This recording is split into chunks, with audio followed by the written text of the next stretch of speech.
are in movie mode. Thank you so much for joining us for the second time this week. My name is Ryan Snelling. Is this show number 2 this week, Ryan? Are we? Oh, I'm Austin Burke, by the way. But yeah, we're rolling, man. 2 shows in a week. That's pretty impressive. We're impressive. This podcast is impressive. We love you, though. We wouldn't be great without you guys. So thank you so much for joining us. All the new subscribers on the YouTube channel, we're grateful for. All the people that are listening to the podcast, super grateful for as well. We would love it. However you watch it, subscribe to the other version of it just to help us out. That would be great. So if you watch on YouTube, you never know when you're going to need us in audio form and vice versa.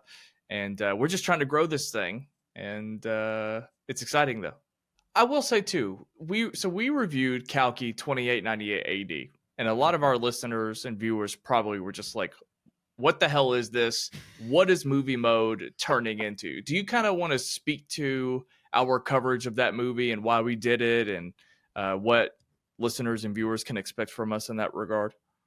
Well, that's what I was going to say. We're kind of expanding on the boundaries of what we do. I think a lot of what I've covered on my channel that has affected a lot of people is international cinema. I mean, across the board, every country, but specifically content from India. For us, we just have a lot of fun watching it. We've been watching movies from whether it's Tollywood, Bollywood over the last several years, and we have fun covering it on our own individual channels. And so we said, you know what? Why not expand upon our thoughts on maybe the biggest movie of the year internationally in Kalki, and so why not talk about that more in depth? And we're going to start doing that more often, and not just cover movies from America, not just cover the blockbusters. We're hoping to kind of keep up with the international releases, specifically the movies coming from India and Tollywood. And I just really think that's important to not just limit ourselves to films from this side of the world, and expanding on things like that, going on these cinematic journeys, I think is allowing us to see a different side of filmmaking, which is really important. And so I hope we keep doing that. Next week we have another one planned, an extra podcast, but it will not prevent us from continuing to cover the big movies like A Quiet Place. Oh, definitely not. We want to explore both.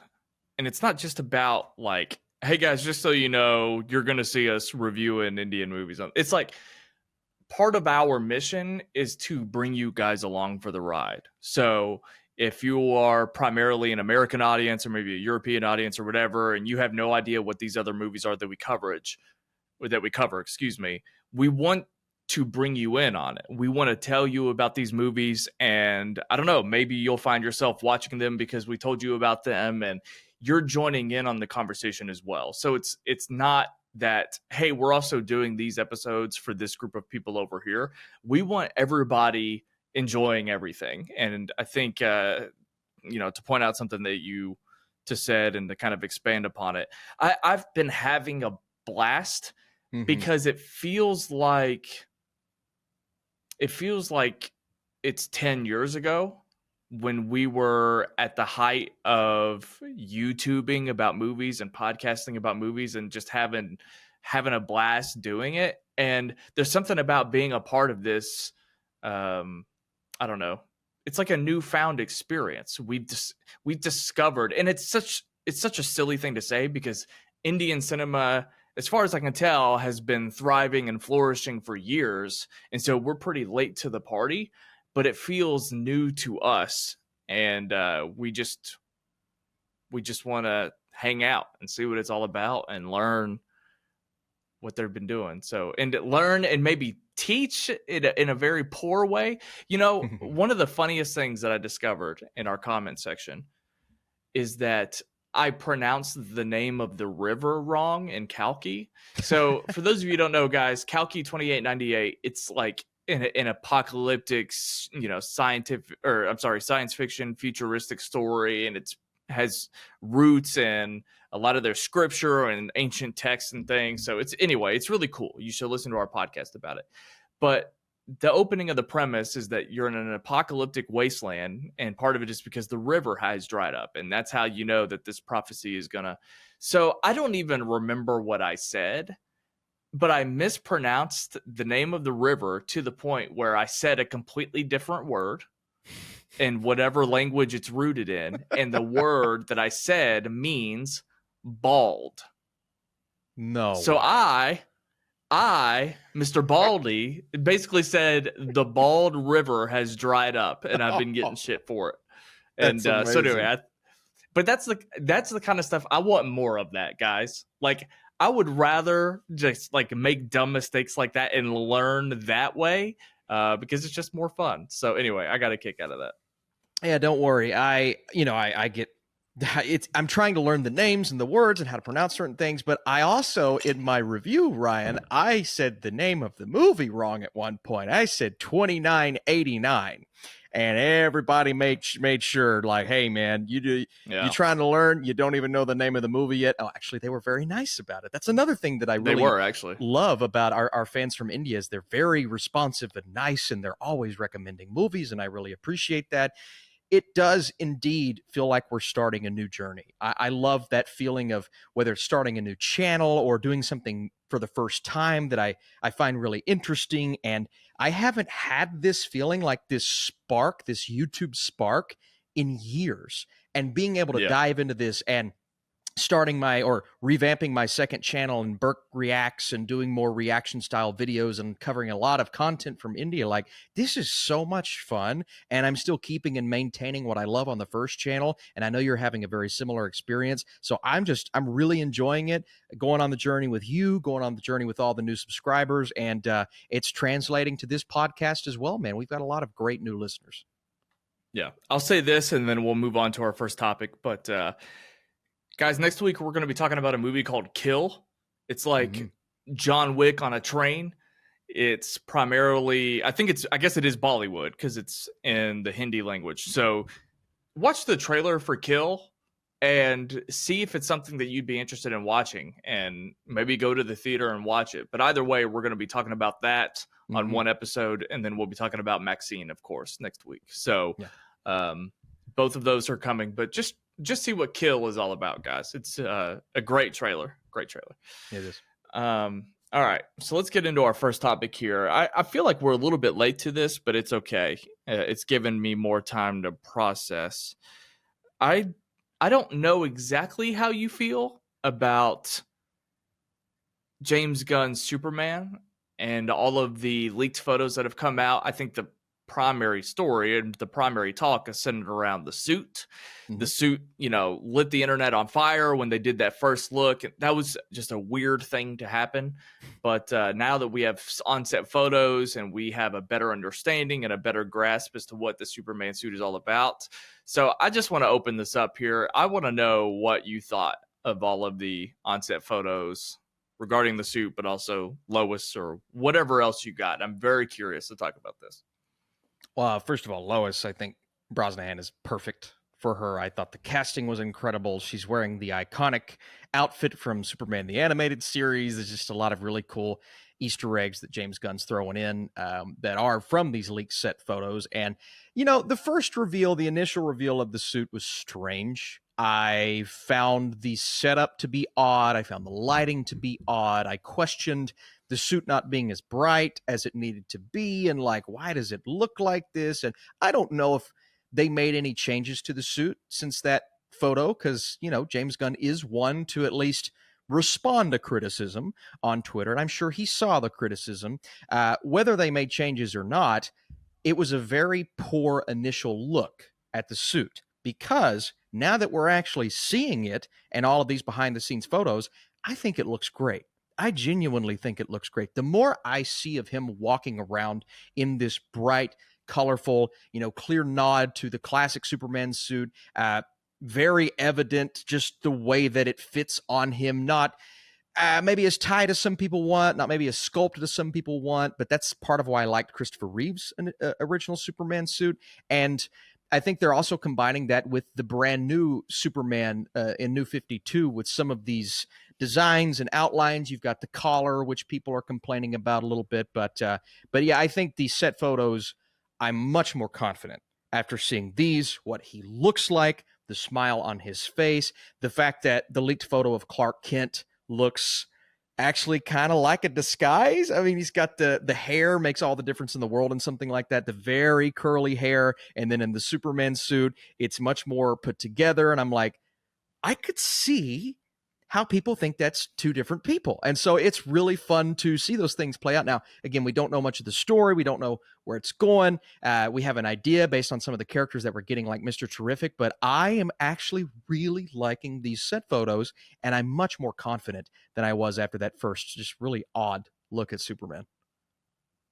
Yeah, I mostly agree with you, for sure. I thought the first image was just weird, and I almost just didn't know what to think. There were a lot of people that were confident that it was terrible. I wasn't quite there yet. Same. I just thought it was I honestly was just like, I'm not going to let myself think anyway about this, because the picture just sucks. Honestly. Agreed. It was a very odd thing. And I've always thought James Gunn running DC is a great idea. I know a lot of people want him to fail. That's not the camp that I'm in. I think he's going to crush this movie. And I think I want to believe that he's going to crush how all this stuff gets rolled out. And that was one of the first things that he did as the director and as the person running the studio. And I just thought it was a misfire. So that was an unfortunate incident, is that his first at bat, he kind of strikes out, to be honest. And even if like the suit ends up looking good, it struck out because like that was just your chance to get everybody excited, and it didn't. Yeah. I don't know. It's not like I know the percentages of who liked it and who didn't like it. Are the haters louder than the lovers? Like all that stuff. Of course, it's up for the debate. But I just shrugged my shoulders, and I wanted to get excited. So the set photos make the suit look better 100%. I am still not on board, mainly with the look of the front of the suit. Okay. Where it's baggy, what it looks like to me, there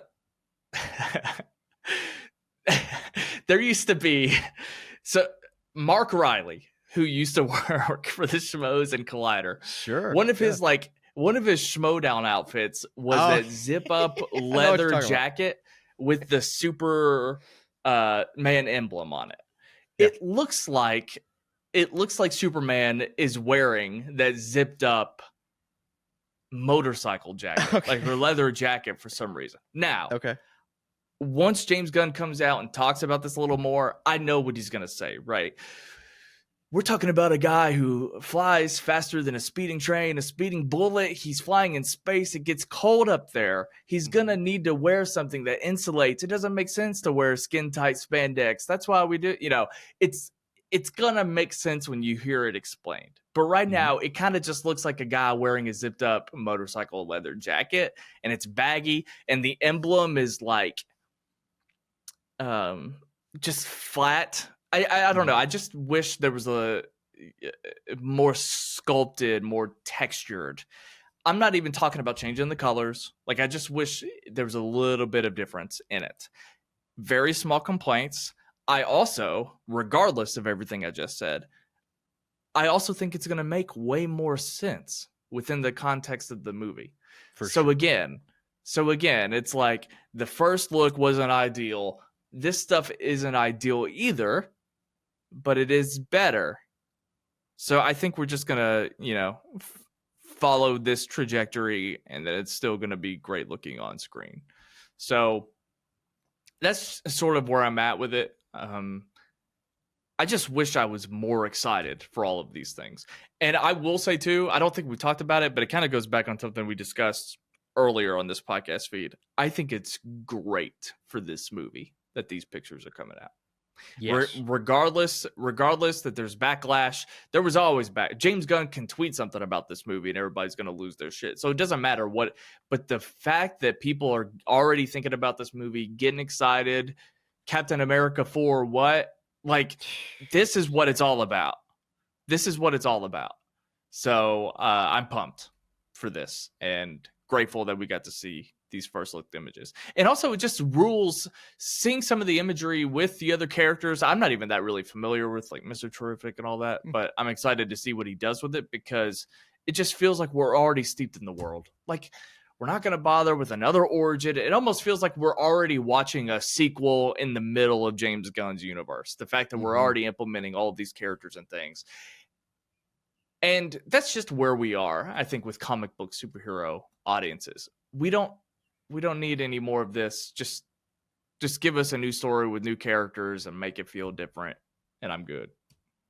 Yeah, if it's the same character we've seen 1,000 times, I'm done with the origin stories. Like, it makes sense for a Miles Morales, but for a Superman, for a Batman, it's like, I don't need. That's why I really enjoyed like the Batman and how they approach that character. Let's just get it to where we know he is or could be, even early in his career. And I didn't find the bagginess as big of an issue in the behind the scenes photos. I was interested to see how he was going to move around in the suit. I just think it looks so much better him actually out there.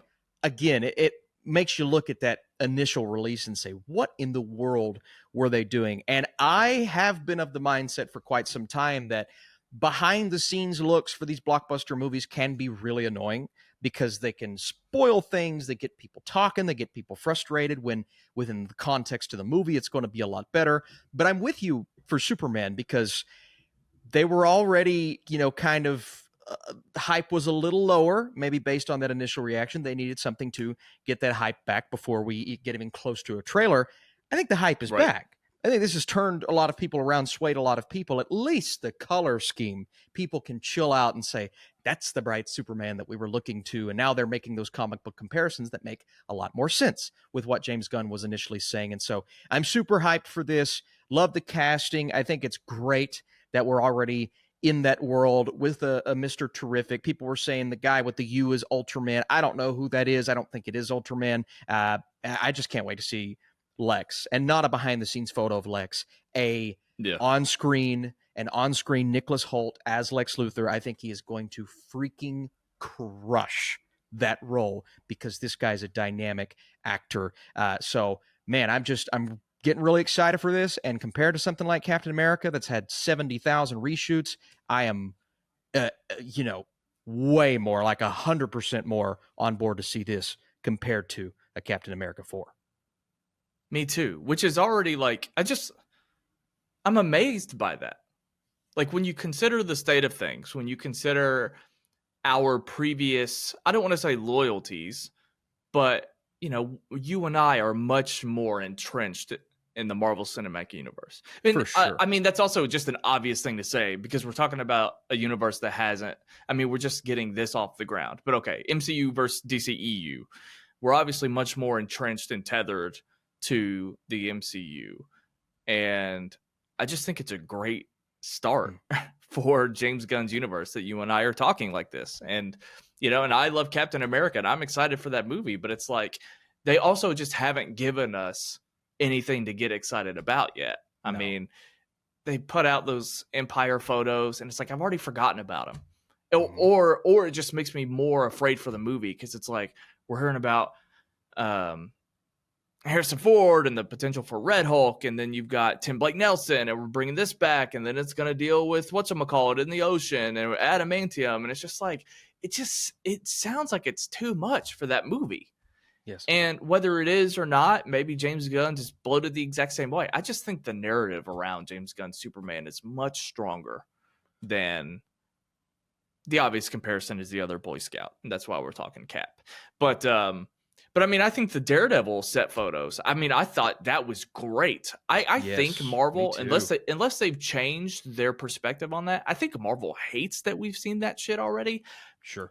The Daredevil stuff, it was great to see. And I think it's great ultimately for the show. So same for Superman and James Gunn. Punisher in his outfit, Daredevil in his outfit, man, that's going to get people just way more excited. And, for Captain America, one of the best things about that original trilogy was Winter Soldier. And what was so beautiful about that is it was grounded, but it was also simple. It was a very simple story. If you're turning that into something bigger and not going the Civil War route, which is still based in and around Captain America, and I'm sure this one's going to keep Anthony Mackie at the forefront, but to tackle all of the things that I think they're going to tackle, man, it just seems like a lot. And I feel like it seems like a lot to Kevin Feige as well, because most movies don't do this number of reshoots, don't do this amount. I mean, reshoots is normally normal, but in this case, they've put a lot of money into it and a lot of extra filming, and that is not a good sign. So clearly they think there's an issue as well. And yeah, it's one of my least anticipated Marvel movies, and I never would have thought that 5 to 6 years ago. I know. Well, now that we have this podcast, and of course you've had your YouTube channel, but how excited are you that we're going to get Marvel at San Diego Comic-Con? Yeah. You know, I'll be honest with you. I didn't know they were doing that until you just said that.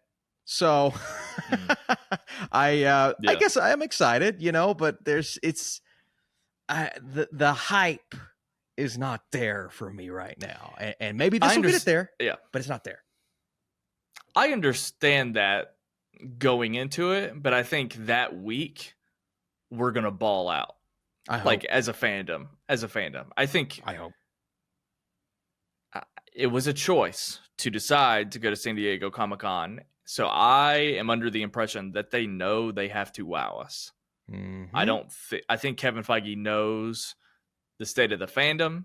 I know that he debated, well, what if we didn't do this? Well, we've got D23. There's also a rumor that they're going to be selective and that Comic-Con is going to be about the movies and D23 is going to be more about the shows, which I think makes a lot of sense. I think that's good because I don't want them to talk about every single little thing.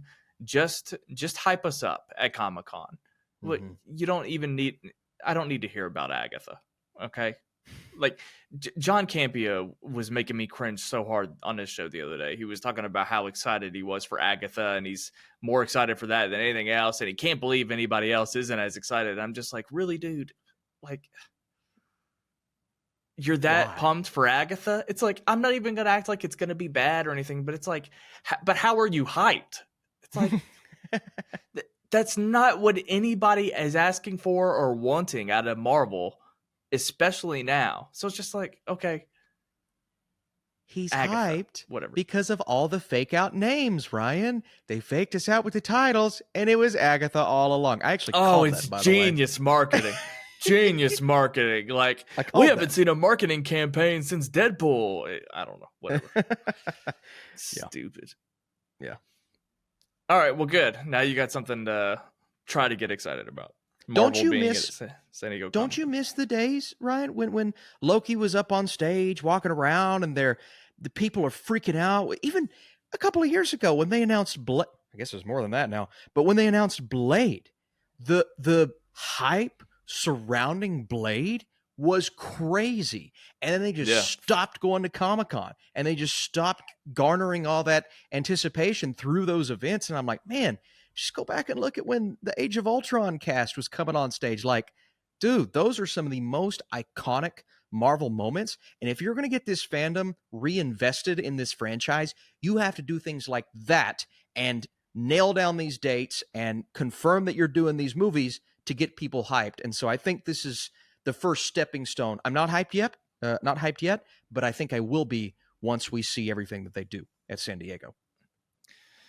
Honestly, one of the biggest Marvel events wasn't even a con. It was just that presentation they held at, I don't know the name of the theater, but it was when they announced Civil War, faked us out, calling it Serpent Society, and then changed it last minute. I think it was like at the El Rey Theater or something. I don't know. It's one of those LA places. But Chadwick Boseman's announcement as well. Like that was the thing I remember being huge. But anyway. It's awesome. It is awesome. I think we'll be more. I do think we'll get more excited about it as we get closer, and it'll bring out interesting discussion here in a few weeks on the pod for sure.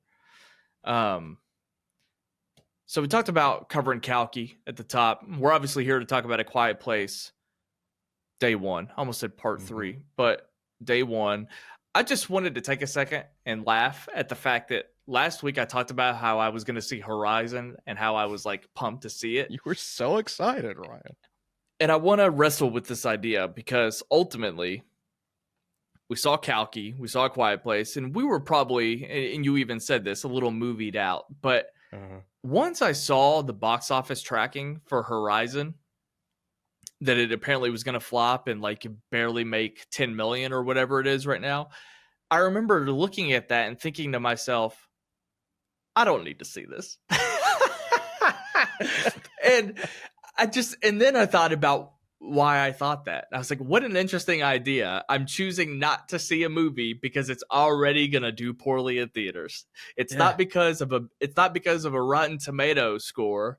It's this movie's not going to do well in theaters. I'm not going to help it. I'm not going to opt out of this movie. I just thought that was funny, but I don't know, man. It's not looking good for Horizon. And we're already thinking about like killing Maxine. Probably just gonna move right along and wait till it comes out on streaming. Who knows? Poor Kevin Costner. Yeah, I like Kevin Costner too, and I'm still excited for the movie. I'm going to try my best to see it this weekend. But I'm with you. We've seen 2 movies, an entire TV show. Actually, I've seen 3 movies in the last couple of days, and so it's a lot, man. It's a lot to do. That's another thing too. All of the TV going on right now. June is just like a stacked month for everything. Yeah. And it might not matter. Like, I still think a lot of the older audience will go, especially like during the week. But I'll be honest. When I consider everything that we've got going on here, I don't think I'm going to catch it. Sure. This week. That's fair. Yeah. That's fair. I think we've got to pace ourselves and doing what we're doing, and unfortunately, we just might miss it. But I haven't even looked at July's schedule, so maybe there is an open weekend. Unless the studio pulls it out of theaters, maybe I'll just randomly go check it out in a few weeks. But You want to talk about A Quiet Place Day 1?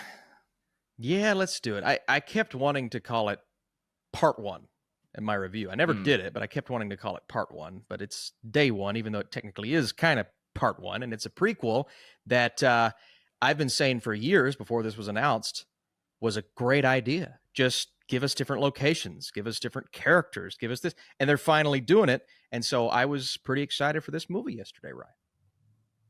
I'm pretty excited too. I think A Quiet Place is one of the great horror franchises of our time. And I think that movie just blew us away. We had so much fun with it. It's still fun to watch. It's also hilarious that it's kind of getting the Twitter like revisionist treatment where people kind of dog on it a little bit. Like, which I think it's funny. Like, I sometimes that stuff just makes me laugh. It doesn't like frustrate me or get me upset. But when I like taking a piss out of movies, I especially like taking a piss out of movies that people love that I don't necessarily love. So, every time I see a meme of the dry erase board that Krasinski wrote on, like, I just think that's so funny. But the worst one, can I tell you the worst one? The worst one was when, and I actually tweeted this out. I'm like, what is wrong with you people? They were mad at where they were talking about how the kid was playing with his little toy in the opening scene of the first Quiet Place. People who clearly hadn't seen the movie and hadn't seen the sister put the batteries in, so they didn't know what they were talking about. But they're also like just nitpicking these things like, why is he walking so far behind his parents? Well, maybe his parents thought his sister was walking with him, so maybe that's on her. Like, just these little stupid, and I'm like, guys, even if the kid knew there were batteries in it not to play, he's a kid. I don't care if you're living in the apocalypse. He's a child with a brain that's not even close to even remotely start to develop yet. He's going to do whatever. He's going to hit the buttons. He's going to run. He's going to scream. Maybe he knows to be quiet, but maybe he doesn't think about hitting the buttons. So it's just like, people, shut up. Just shut up. It kills me that you're complaining about the dumbest thing, and it's people who do not know anything about children. So shut it. But it's also just like exactly the point of this premise and movie that the majority of the population died because they hadn't learned what to do and what not to do. And most people just died from making dumb mistakes. Yeah. Like, it's like in this movie, somebody died because a cat walked by a puppet that had a bell on it. It's like people are getting taken out left and right because of mistakes and just like dumb instances. So it's like, you can just call that out, but that is exactly the point of the movie. And I mean, to talk about why Day 1 is a great idea, I mean, we got to watch how society figured it out in real time. I think Mm-hmm. they figured it out pretty fast, and I'd be curious to know how you feel about that. But it was kind of like in the length of time that it took for someone to get knocked out and then come to, that's when an entire group of people had figured it out that it was about the noise.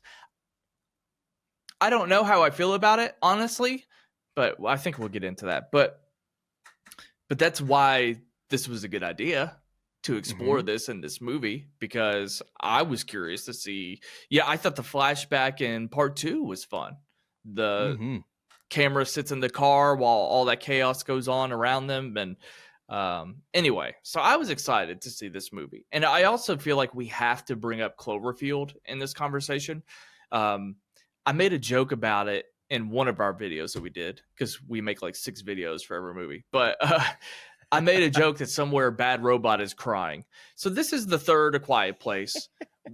And I feel like this is how we can officially solidify that A Quiet Place just took what Cloverfield wanted to be and just hit the ground running and became the far more successful franchise. Because I think overall, if these movies stopped here, this is a great trilogy of movies. Mm-hmm. Mm-hmm. So it's just, as somebody who's a former Bad Robot head, Cloverfield head, the fact that, like, I just wanted to give it those flowers, because I think those are the obvious comparisons to make. I think J.J. Abrams should be kicking himself for not like making this part of the Cloverfield lore, but I'm also glad that it isn't, because it's just so much better. It didn't have to have all these dumb ideas and do all these different things to I don't know, be his version of the Twilight Zone or whatever he thought it was going to be. So I mean, we kept it bare bones, and there's still enough from this premise to chew on. So anyway, I say all that really to, yes, take a jab at Bad Robot and Cloverfield, but also like just to add to the hype, because I was very excited to see this, and it's a great summer movie regardless of how we discuss it here. So Yeah, the Cloverfield thing is fascinating, because I always thought that was a movie that needed a sequel, and they never really did a sequel to it. And then they did 10 Cloverfield Lane, which I really liked. 10 Cloverfield Lane, to be honest with you. I think that's a really it's good the movie. best one.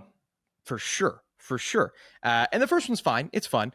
But then they didn't really, they made an insane decision to make the other one so outlandish and out there. And he's trying to bring in these other projects and make them Cloverfield projects. And it's just like they lost their way with that franchise. Whereas Quiet Place did a direct sequel with a little bit of prequel in there, but now they're going to have the opportunity to do a bunch of stuff. And whenever they want, they can go back to the main family. And I just love, the concept of bringing in different directors. That's an obvious thing to do, but I just love the different style of this movie, the different feel of this film. And even with all of my issues, because I do think this is the most flawed Quiet Place movie and the least standout Quiet Place movie, whereas the other two feel like different entities, different beasts. This one just feels like a solid horror movie, which is okay. But all of the things that they brought to the table here were exactly what they needed to bring to the table. And it's a tight runtime. It makes for a fun theatrical experience. And that's exactly what you want from something like this. So I'm of the mindset, do one in another country, do one 200 days in, do one way in the future. Do as many as you want, because this concept is so brilliant. They could have 10 spinoffs, and even if 5 of them are bad, I'm still going to watch the 11th. And that's how impressive this is and has been so far. I agree 100%. I will watch every installment until we've run it dry, for sure, or until they jump the shark like a Cloverfield paradox. But I mean, if you're going to give me an hour and a half of just some people trying to survive these aliens, I'm going to watch everyone. I really will. I agree that this is the most flawed as well. We'll definitely get into that. I do want to talk a second about our relationship with the first two. I think that the first one in particular, I mean, a lot of everybody's talked about that movie for sure, but I just think at a time when we're complaining about theatrical experiences and the behavior of other people, A Quiet Place brings out the best of us as Yeah. movie theater fans, I think. So I think we had, it wasn't like a packed theater, but it was a pretty a solid theatrical experience for us, because you want to see movies like this for an audience, but you also don't want to work. You want to be with people that appreciate the movie and stay quiet. But that's right now my most fond memory of that first movie. And it was just a blast, and no one made a sound in that first movie, and it just made it all the more rich. And you know that's what led to that incredible Krasinski moment at the end, because it was so shocking to hear a noise for the very first time. And I don't know, there was just something about that was just so special and so good. So anyway, I have nothing but great things to say about this franchise. But A Quiet Place Part 2, so I saw in theaters. That was like one of the big times that we thought we were all back from the pandemic. I certainly, after seeing that movie, was ready to come back for sure. Yeah. I haven't seen it since the theater. Wow. How many times have you revisited Part 2? I think I've seen it twice since. I always try to get my wife in on the movies that I enjoy, so her, and then I watched the first one with my family, and so I watched the second one with my family as well. It's not as rewatchable as the first, but I've seen it a couple times since.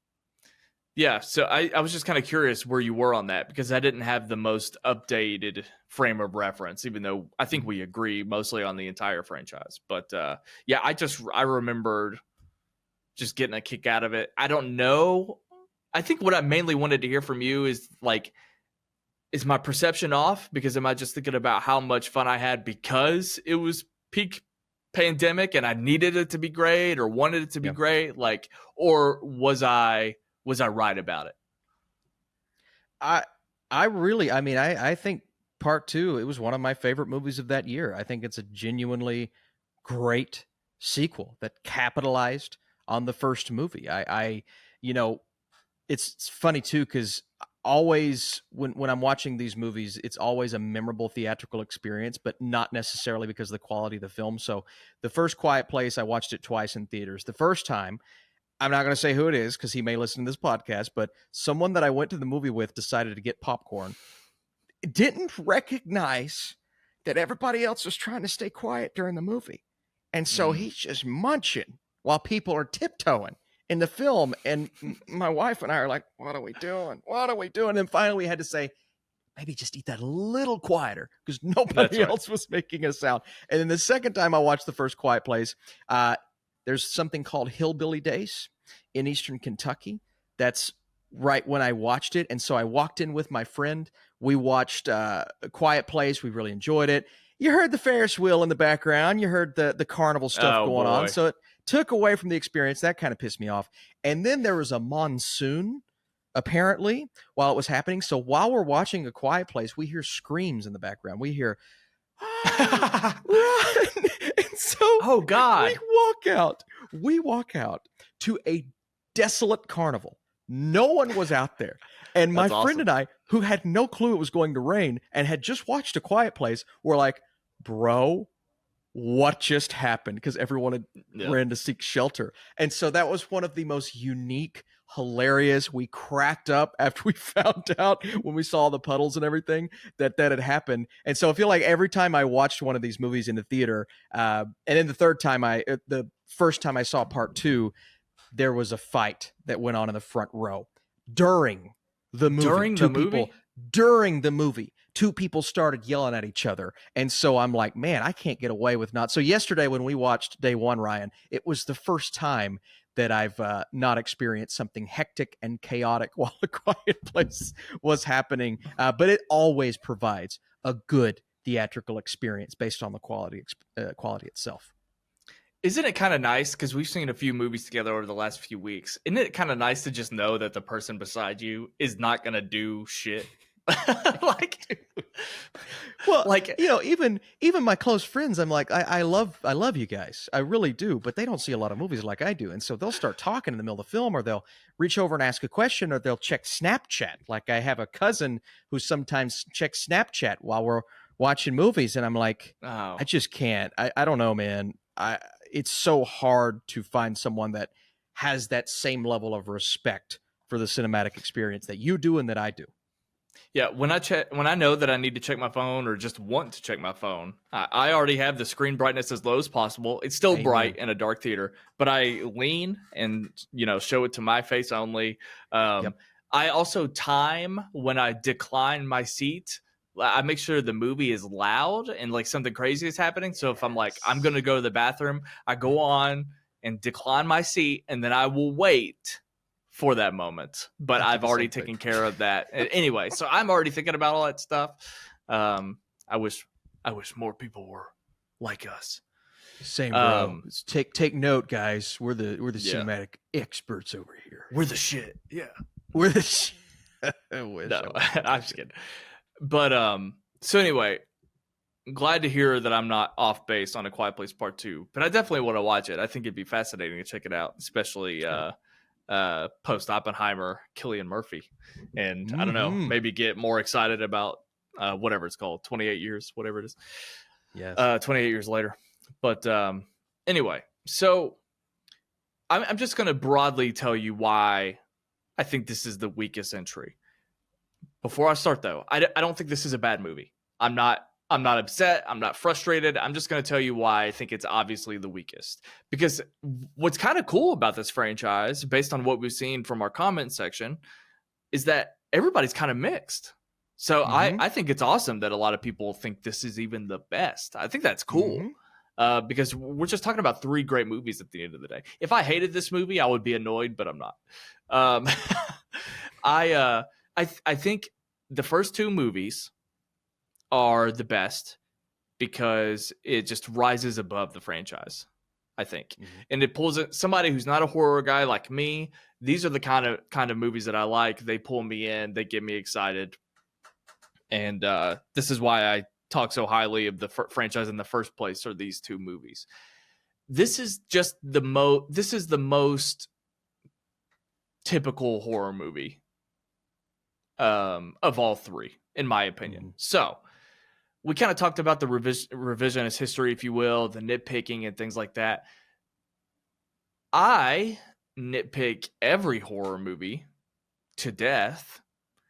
And when a horror movie makes me ask, like, would somebody really do this? Why are they doing that? Why are these characters idiots? Blah, blah, blah, blah, blah. That's going to happen no matter what. Yes. And you just kind of have to go with it. You have to give yourself to most movies like this. But of the 3 movies, I feel like this movie asked the most of me in terms of buying why these characters would make these types of decisions. So at the end of the day, is it still a great movie, a great genre movie, a great horror movie? Yes. But I don't think it rises above the genre the way that the other 2 do. I feel like that's the simplest way to put it. We've got issues with the cat, for sure. I think the cat and a few other character choices kind of highlight my point, but that's just the easiest way to get on board with how I feel about this movie, is to explain it that way. Yeah, if you want to go and complain about some of the character decisions from the first movie and the second movie, and, the ones I was mentioning were frustrating, but there are some things that you can speak of and talk about, right? It's exponentially worse in this one, some of the choices that they make, but also the fact that it feels like at times they forgot about certain things, talking about the writers, like, where's the cat here? Why is he being held in this moment and not being held? And then, oh, look, he's back. And I get it. He would run around through a lot of the movie, but I found myself asking a lot of those questions, like why they're in the water, and then all of a sudden he's dry. And so some very frustrating things there. But also, I'm with you on the fact that this just is the least, special. And not that it's not special, because they did provide a really entertaining movie, but it's the least special of the 3. It's the least frustrating, or the most frustrating of the 3. And what we mentioned earlier, I do want to bring that back up. The concept of how they discovered that you have to be quiet was something that I was so excited for them to explore here, because in New York, feels like it's going to be a lot tougher, right? But they solve that immediately. And sure, the government has their methods and ways, and they're the ones probably flying around telling everybody, the police and whatever. But it's like, I do wish that was more of a process. And I wish you could have just not included them going around telling people stuff. I wish our characters could have discovered that for themselves, as opposed to just Right. a plot convenience of being told that by the big guy above, the big government screaming and shouting, hey, shut up, everybody. And we still got some really cool sequences of people making noises, but it was more inadvertent, and it was more a lot of people walking around and those types of things. So not that it's a negative to what we actually got, but it's more just a complaint of, I wish this would have went that route, because I feel like it could have been way more interesting than some of the things that we actually saw with these characters. I don't know that I necessarily have a problem with them finding out that way, but I wish we got to just like dance around with that a little bit more. Like, Yeah.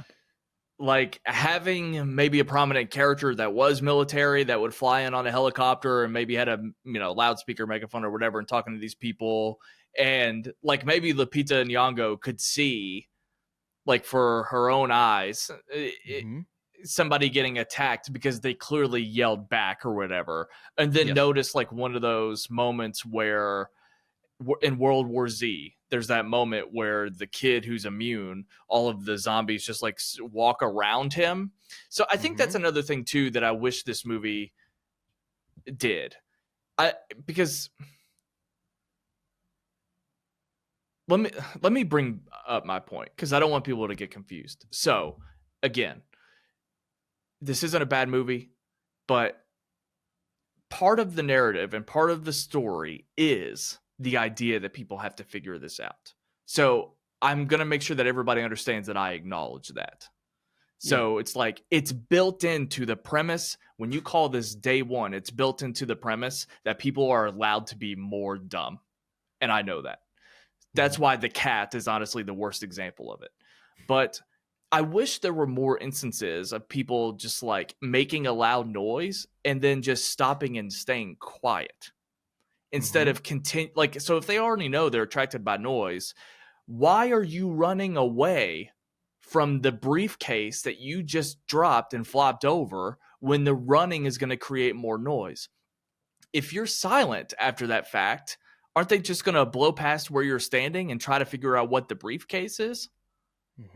Like, I wish there was, and you don't have to figure that out in the first 45 minutes, but maybe show us this clever thing where they make a noise and they realize all they have to do is be quiet and they don't have to run. They don't have to keep waiting in the water. It's just like, I just wish there was more of a progression built into the story. And I think that's why I was so frustrated.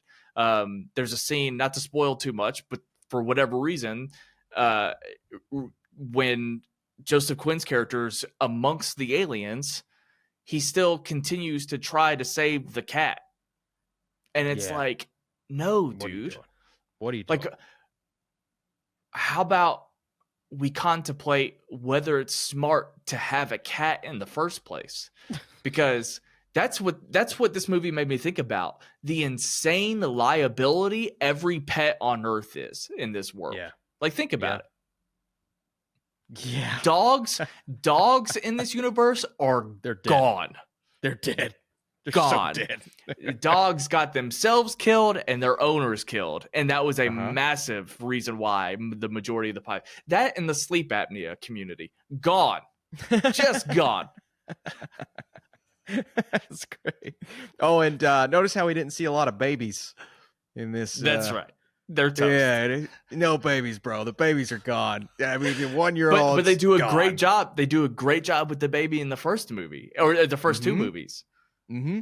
And I actually, thinking about that, I really like that there weren't any babies, because later on, it makes more sense that they know how to contain it. They know how to hide it. But this being day one, this being the first week of this madness, it's like, yeah, all the babies are gone. We don't have to worry about them. And all the pregnant women are probably like, oh no, I'm screwed in a couple of months. And so give me a spinoff with that type of thing, like someone who's pregnant during day one and realizes that they have to figure out how to hide. The possibilities are endless in this world.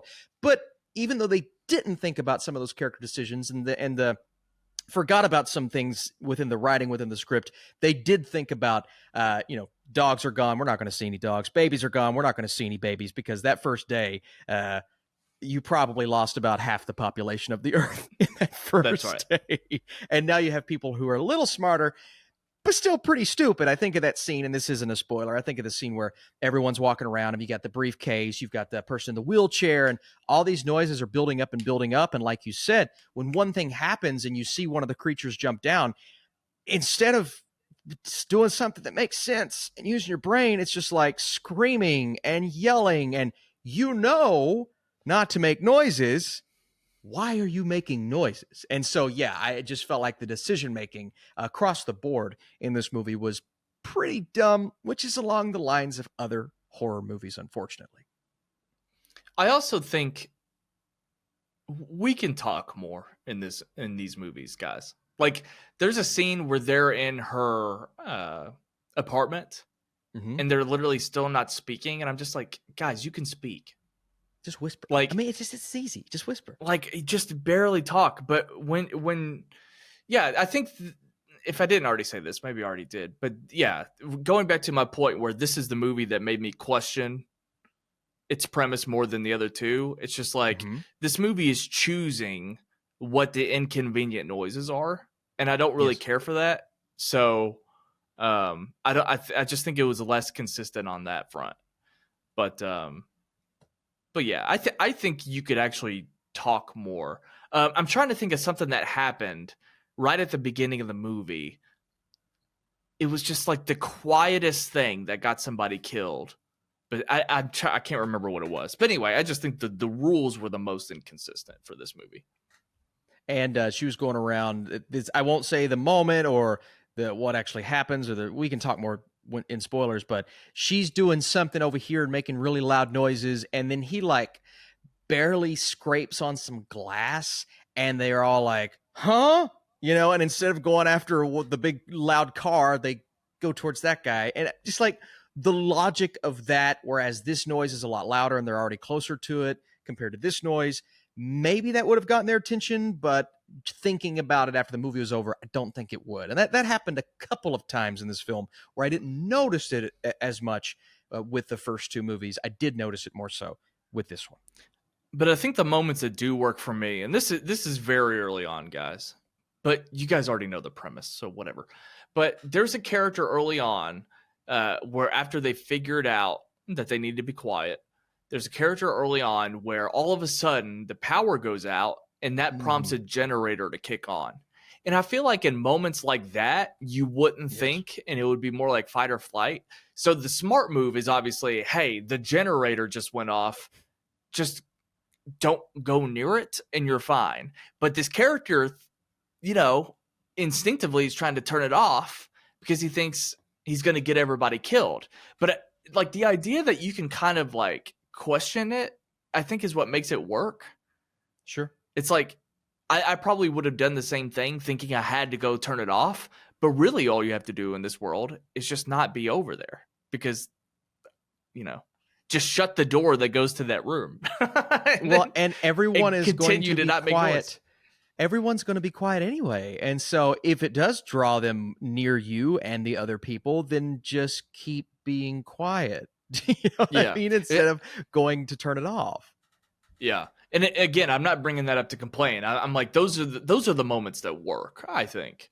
And then, and then there's the idea of like, you don't want to bring any aliens' attention to this room in the first place because that's where 100 people are. So it's like, I get it, but that's the kind of stuff that I think works for these movies. But not caring about this cat or not letting a cat just appear and disappear throughout the movie. I mean, it's just, I know this, it sounds so stupid to complain about it, but it's honestly just the one part that took me out.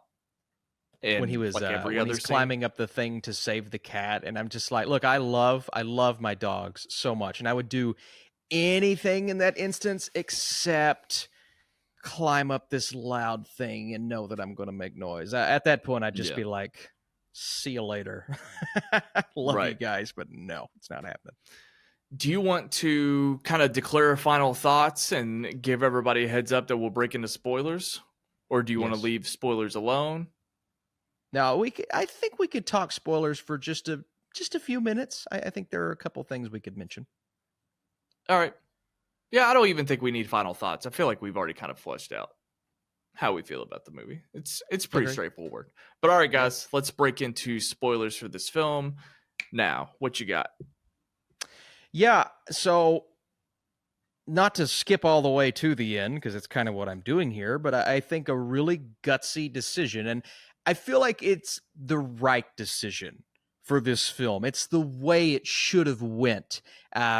Is the fact that Lupita Nyong'o's character dies at the end, or at least it's implied that she dies. Maybe she spread wings and was able to fly at the end of the movie, but I'm going to assume that she was dead.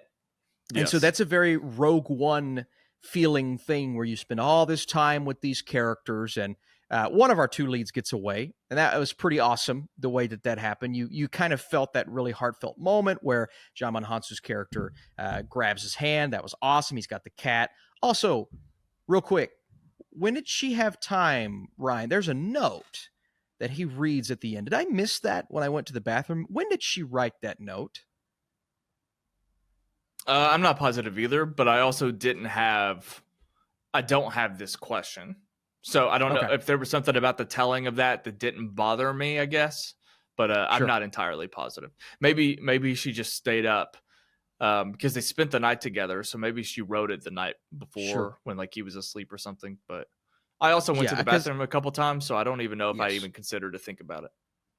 there was a moment towards the end where I went to the bathroom, and as always, I'm like, I know I'm going to miss something big, and usually I do miss something big, and so I didn't know if I missed that note, but it was kind of, it's okay. And then, but she dies, and he makes it, and that was, her character, what she was dealing with, her health problems. I thought that was just the perfect way to do it, the perfect way to go about it. When she's playing the Mm. song, she unplugs her headphones. That was awesome.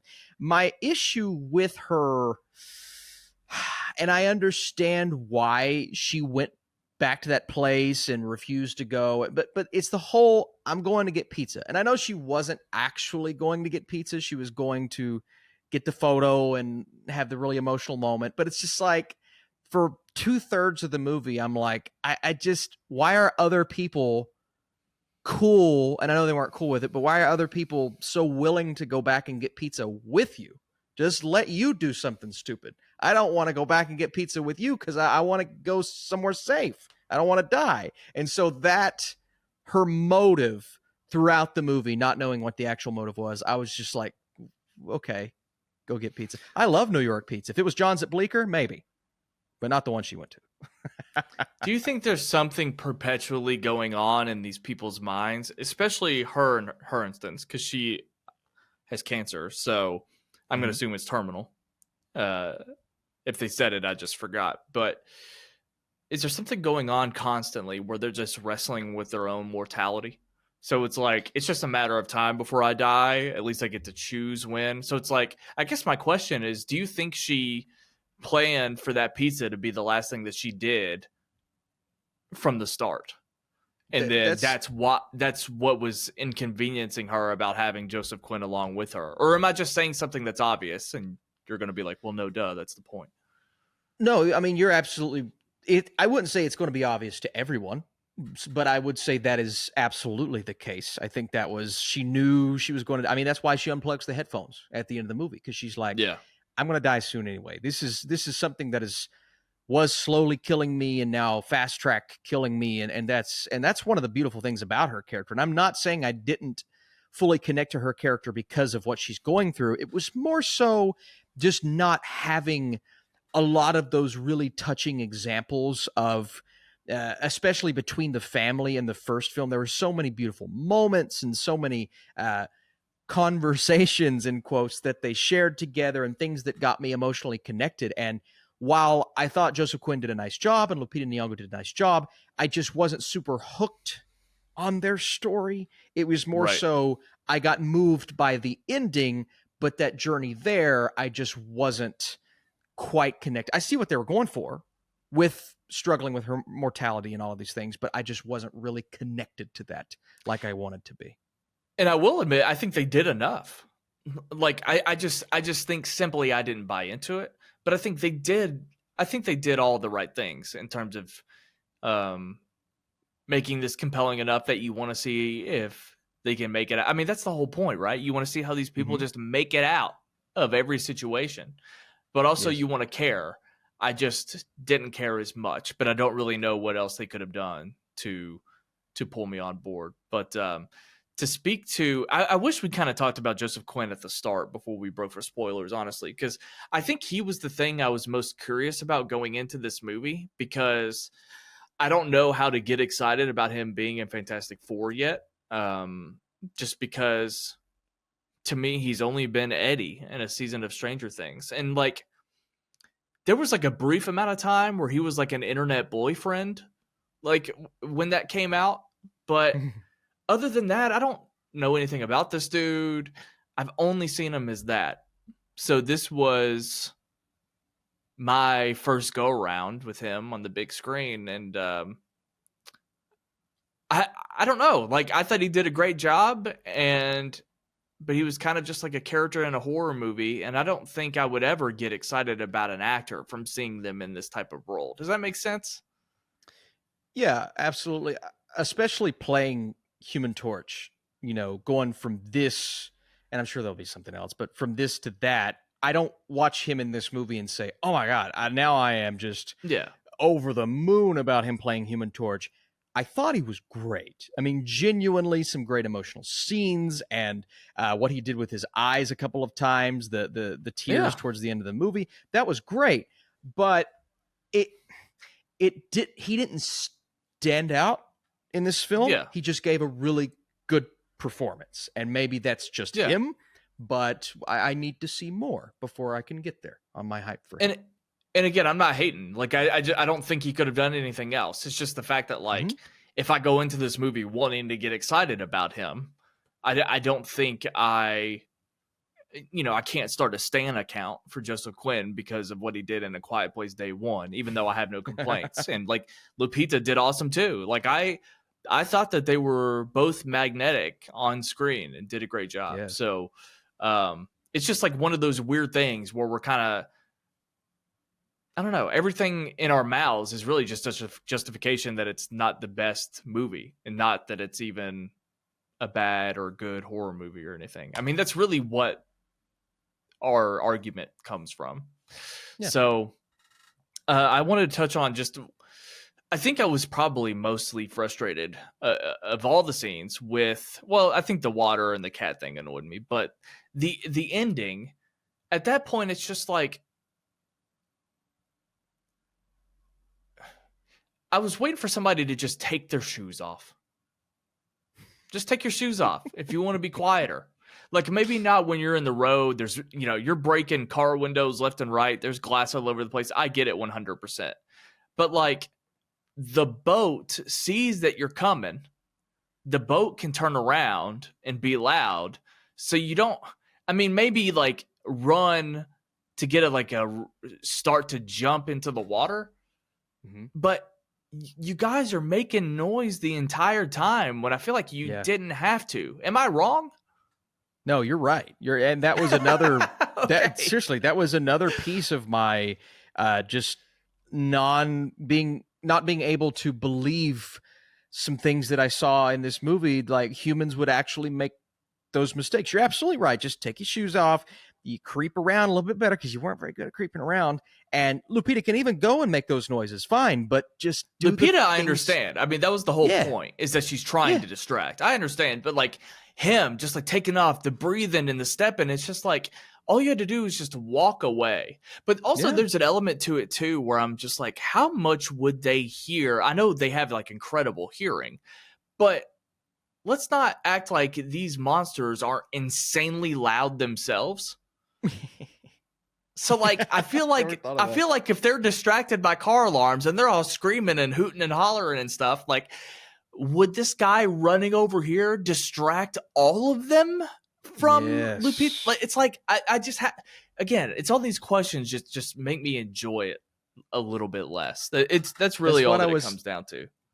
Earlier with that's what I was talking about with where he barely kicked the glass and the car alarms are going off. I'm like, guys, it's a bunch of car alarms. They're all not going to rush him over a small piece of glass. It's just not the way. And then Lupita did all of that stuff and survived.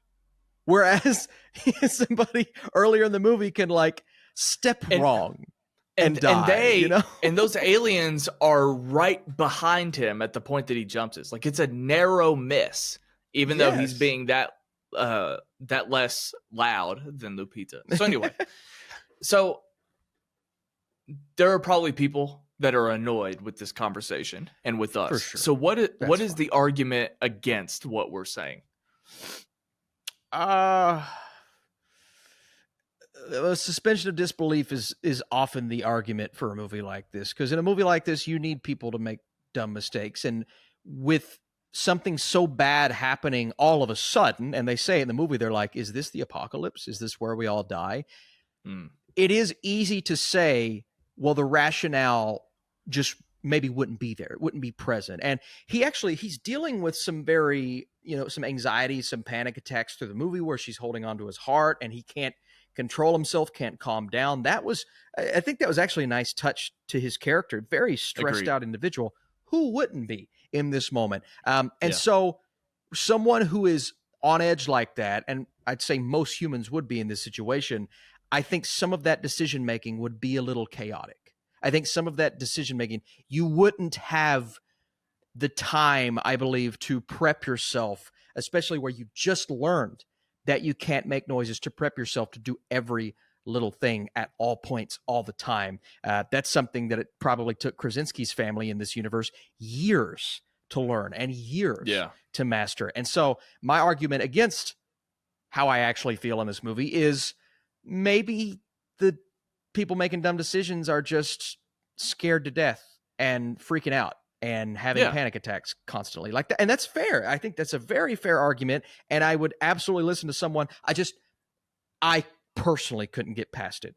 And because I couldn't get past it, it did, make my enjoyment just a little lower than maybe what I wanted at the end of the day. Yeah.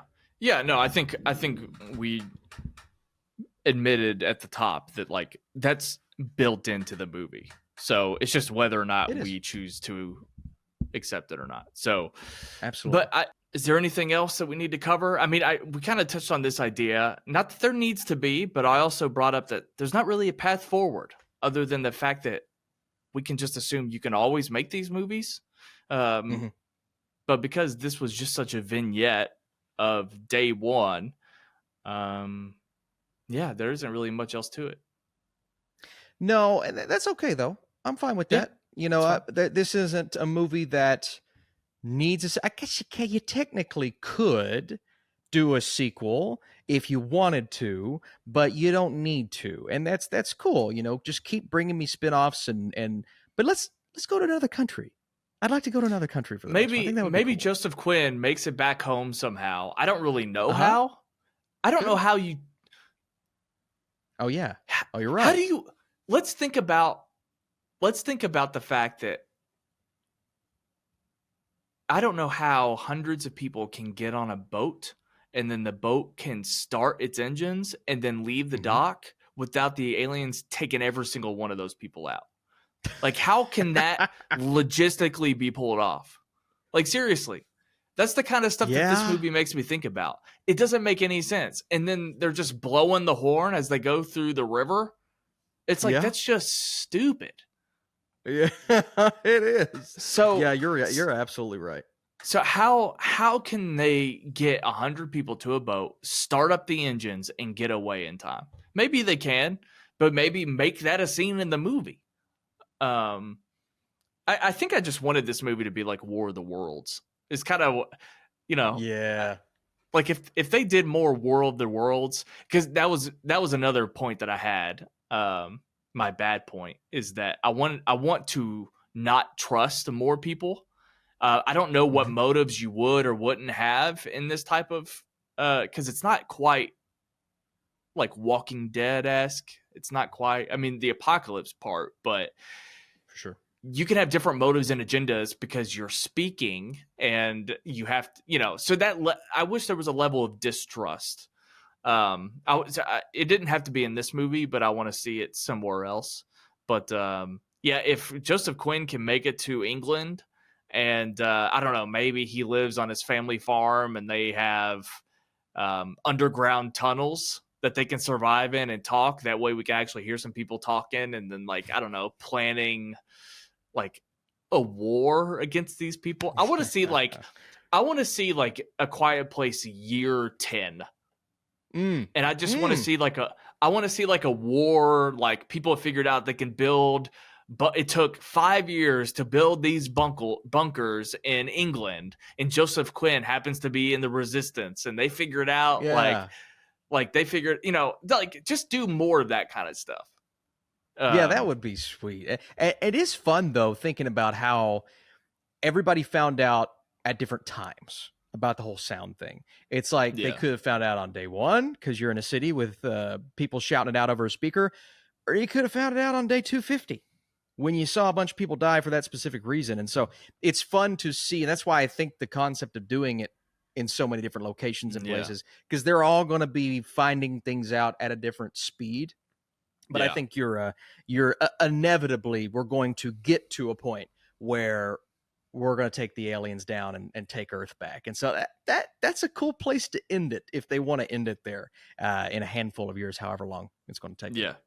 And I will, again, because I feel like I'm already thinking about people being on the defensive. Yes, the New York City is the place where people are going to find out in the quickest fashion that they need to shut up. Sure. I know that. Yeah. 100%. But anyway. But it was a missed opportunity, right? You hear year one, you hear day one, you think, oh, it's going to be a fight for survival and it's going to be people figuring things out. I do wish there was more of that in this movie. I liked the smaller story, but at the same time, the broadness of the event is part of what made me excited for it. And we didn't really get that as much as I needed. And so that was ultimately disappointing. Yeah. Well said. All right. I think we've exhausted this. And ultimately, I still think people should see it in theaters. It's a great movie to see in theaters because of the premise. It's going to be fun. I just don't think it lives up to the rest of the franchise. But yeah. So we mentioned what we're covering next week. Kill and Maxine. I've got to get on watching Pearl. Actually, I still haven't seen Pearl, so it's a good one. I'll do my homework, and then we'll meet back up and see everybody on the YouTube channel, on the podcast feed. Guys, thank you so much for being a part of the ground level, as I've been calling it, because we're getting closer and closer to 1,000 subscribers, which is just one of those personal YouTube goals that everybody has. Because that means we can start giving you ads. Yeah. But yeah, that's guys, that's all we want is to give you ads. No, we just want to take your money and your time. If you want to go ad free, you can submit $5 to the Patreon. That'll get you the ad free content, and it'll get you a bonus 15 minutes. And that's what we're about to record right now. So do you have anything to say signing off here? No, it's been a packed week full of movies and TV shows. And while I was a little disappointed in A Quiet Place, I'm glad I saw it. I'm glad I got to experience in a theater. And I'm excited to see how much money it makes. Because if it keeps making money on these lower budgets, we're going to keep getting Quiet Place movies. And I am A-okay with that. So yeah, overall, good week, Ryan. And I can't wait to see people on the next show. That's right. Guys, subscribe to my other YouTube channel, Rewatch Ryan. I have a lot of things planned. In fact, as soon as we get done recording, I've got to upgrade my computer so I can nail some of that stuff down for everybody. So anyway, with that said, guys, we'll see you on the next one. Bye-bye.